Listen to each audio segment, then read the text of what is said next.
Assalamu alaikum wa rahmatullahi wa barakatuh.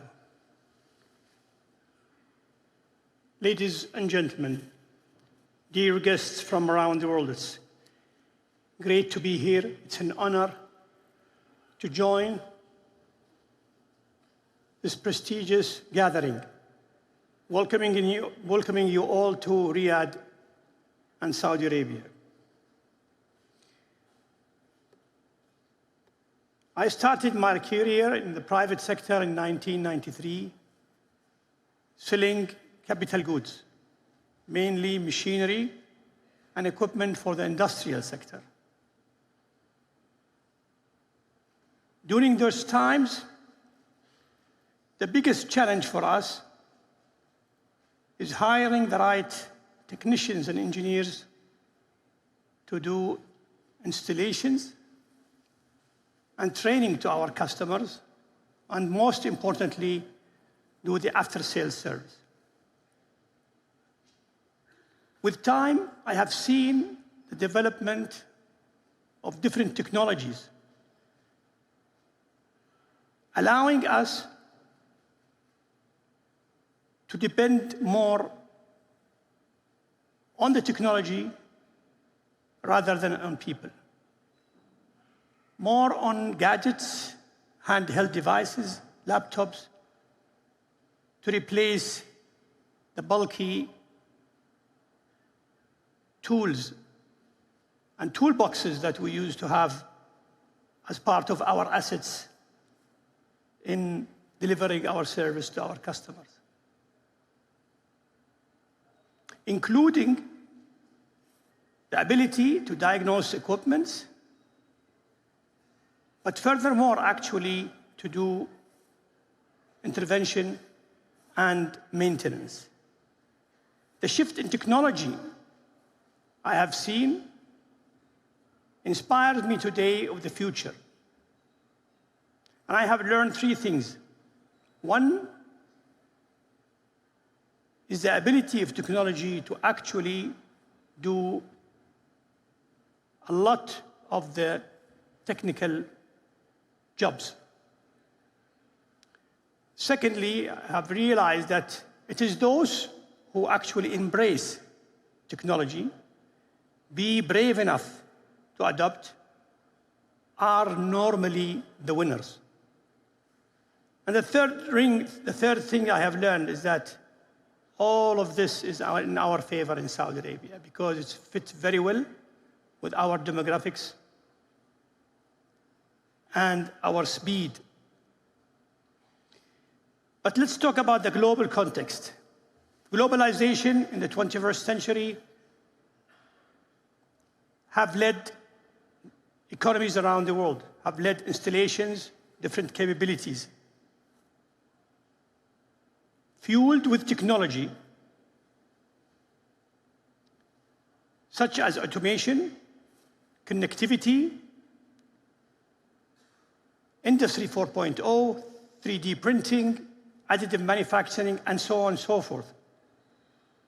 Shifting economic competitiveness from manual work to think jobs, which impact jobs globally, where knowledge and skills have become more critical as a primary source of competitiveness.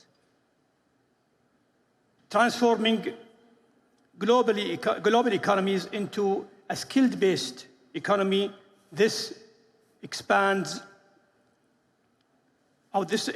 why we can find countries' economies growing, whereas doing it with less jobs. Why the World Economic Forum projects the share of jobs such as AI and robotics, etc., would contribute 20% of employment by 2030. This means a disruption of, as we have heard, 44% of the existing jobs. So what does this mean to us here in Saudi Arabia, and what are we doing about it? Well, it means that it's a great opportunity to embark in these new technologies, to allow our workforce access to the future. It means it's an opportunity for us that fits with our young generation who are tech savvy. It means that we can actually depend less on low-cost labor. And it also shows us the opportunity that governments can actually do to ensure its nation capitalize on the trends and changes in the global job market. So I'm proud to say, as a country, we have taken this seriously. We are mindful of these changes, and we are doing something about it. Three things I would like to focus on. One is fundamental, creating the right policies, regulations that are inviting to technologies, cybersecurity, investing in digital infrastructure, allowing for smart cities to be enabled, where we can see the future of Saudi Arabia becoming a plug and play.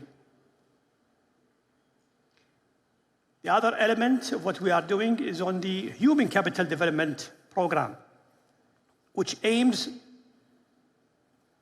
to focus on a lifetime learning, skilling, training, educating, skilling, reskilling, and so on, with an ambition to have Saudis become a global competitive citizen.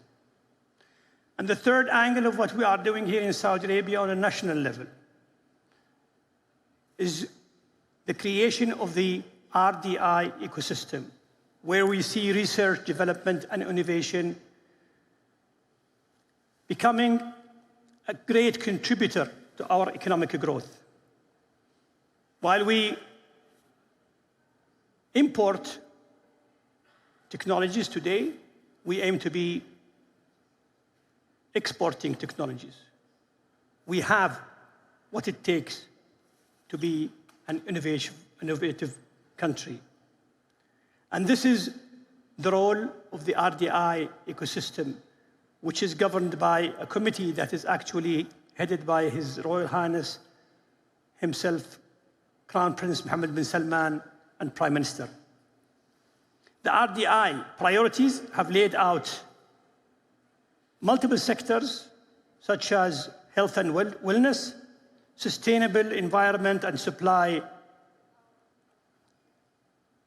energy and industrial leadership, and so on. In industry and mining,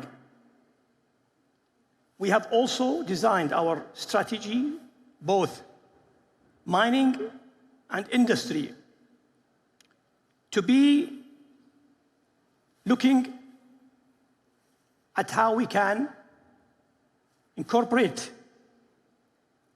new business models, technologies, and therefore shaping the future of jobs to meet our own citizens. We are doing a serious job in training. Only in 2023, we have been able, with the collaboration of our private sector, to train over 50,000 employees. In the last 5 years, I'm proud to say that we have been able to create 54% growth in our total workforce in the sector.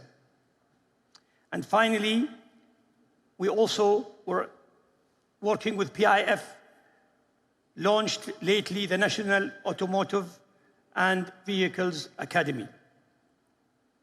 But we are not going to stop there. Today, as part of our continuous effort to build and nurture human capital, we are delighted to announce several announcements. The first is launching our human capital development strategy for industry and mining.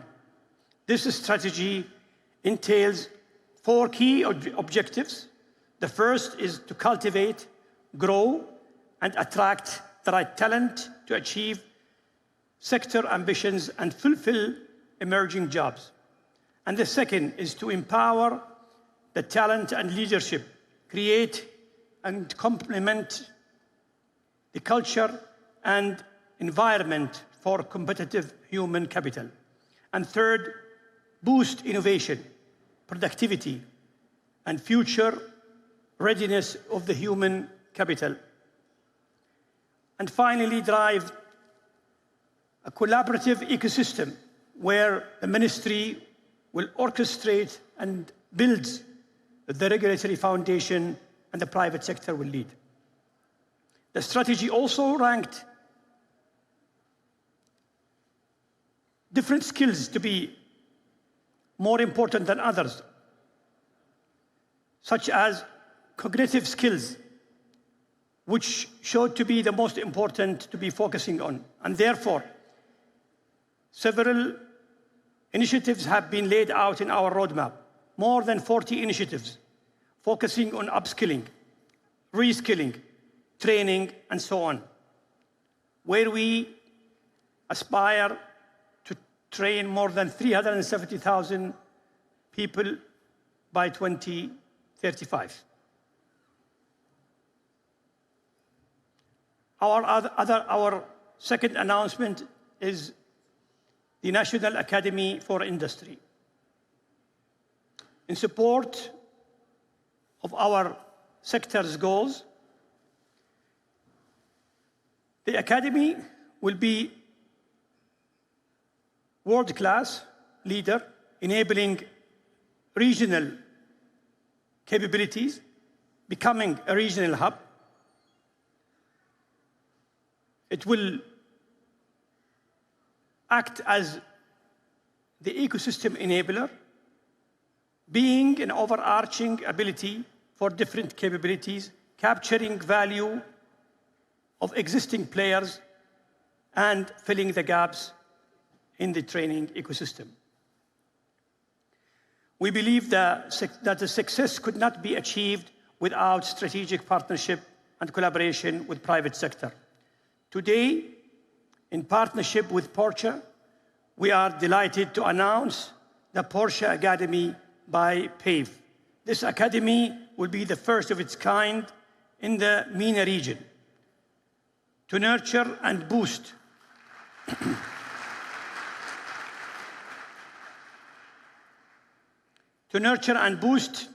talents in technical and vocational training. Moreover, we are partnering with global recognized partners to shape the future of Saudi Arabia's workforce training and learning path, with Seoul Hyundai and Al Suwaidi Technical Academy to support the development of vast skills across Saudi's vast growing industries.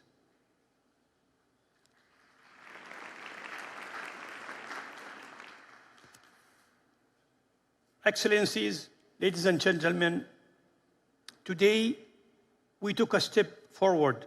We learned, we shared, we grew. But let's not think this is the end of it. The chances are in our hand to grow the sector, to grow the skills of our workforce for the future. And I'm sure it will be an exciting journey. Thank you.